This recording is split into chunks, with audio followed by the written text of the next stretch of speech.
Jenna Jones ate up all the steamed buns and drank almost 1/3 of the porridge. Then she shook her hand deliberately and threw the lunchbox to the ground, and the porridge was immediately spilled. Jenna Jones sighed and said annoyedly, "Why is it spilled? It's a waste." As she said, she waved to Elaine and said, "Go to the toilet and get a mop, and mop this piece clean." Elaine has never cherished food in her entire life, and she has not even finished a bowl of rice cleanly. But now looking at the pool of rice porridge on the ground, she feels very distressed. Seeing her eyes fixed on the rice porridge on the ground, Jenna Jones smiled and said, "Elaine, if you are hungry, you can also kneel on the ground and lick the porridge." When Elaine heard this, she felt wronged and wanted to die. Kneeling on the ground and licking porridge? How dirty this ground is. Countless people have stepped on it. The mop that mopped the floor in the toilet is already black. Now that she licked the porridge spilled on the floor, how can she stand it? She can't lick it even if she starves to death. Thinking of this, she hurriedly said, "I'd better drag it clean."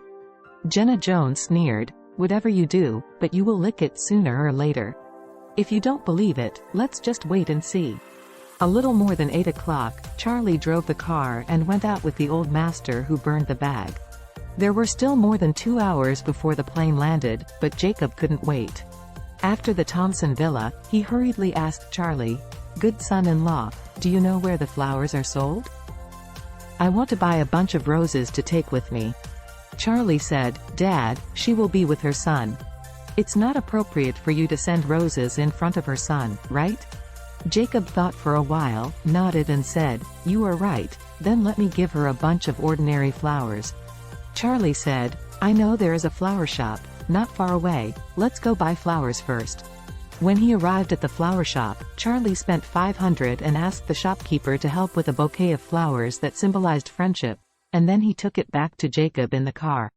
Holding the bouquet of flowers, Jacob was very excited, and said with a smile, "This boss is good at craftsmanship. This flower looks very impressive. I believe Mei-Ching will like it." Charlie smiled slightly, and said to his heart that Jacob is a typical second spring glow. If this Mei-Ching is interesting to him, maybe the two can get together. Thinking of this, Charlie felt a little sympathetic to the old master. No way, for the sake of my wife, I must not let Elaine evaporate from the world. Therefore, although the old master can happily meet the old lover now, but after a few days Elaine is released, his hard life will be started. If Elaine knows that Mei-Ching is back, she still doesn't know how to make trouble, then Jacob's life will probably be more sad than before.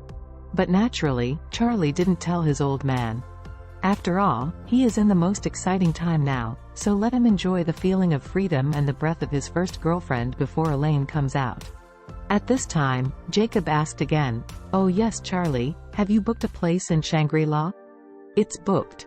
Charlie nodded and said, "Don't worry about it, I will satisfy you and Aunt today." "That's good, that's good." Jacob breathed a sigh of relief. He held the flower and looked at it again.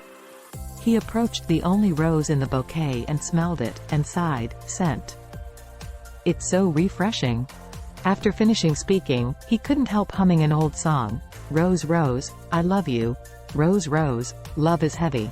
Charlie shook his head and sighed secretly. He didn't expect that after some horse of freedom, he would be quite depressed. After driving to the airport, the two arrived at the arrival hall. Jacob kept staring at the arrival screen at the airport. After searching for a long time, he finally found Mei-Ching's flight. The expected landing time of the flight is 10:20, and there is 1 hour left, and the other party is returning from abroad. There must be an entry process, so it is estimated that it will be 11 o'clock when she comes out. Jacob was very excited and didn't feel tired. He stood for more than an hour after standing. 5 minutes before 11 o'clock, a group of people came out from the exit. Jacob was holding flowers looking forward to it. Suddenly he saw a middle-aged woman wearing a black dress, and immediately waved to her excitedly. Mei-Ching. When the other party saw him, she was taken aback for a moment, and then she said with surprise on his face, "Oh my God, Jacob." After all, walk a few steps quickly and walk towards Jacob. Charlie also became interested, and hurriedly wanted to see what Jacob's first love looked like. So he took a look, and he was shocked. Mei-Ching is said to be the same year as Jacob, and both are 48 years old, but Mei-Ching doesn't look like a 48-year-old woman at all. She is tall and slender, and her skin is well maintained. She wears a long black one-piece dress, which looks like a goddess, and her hair is very dignified.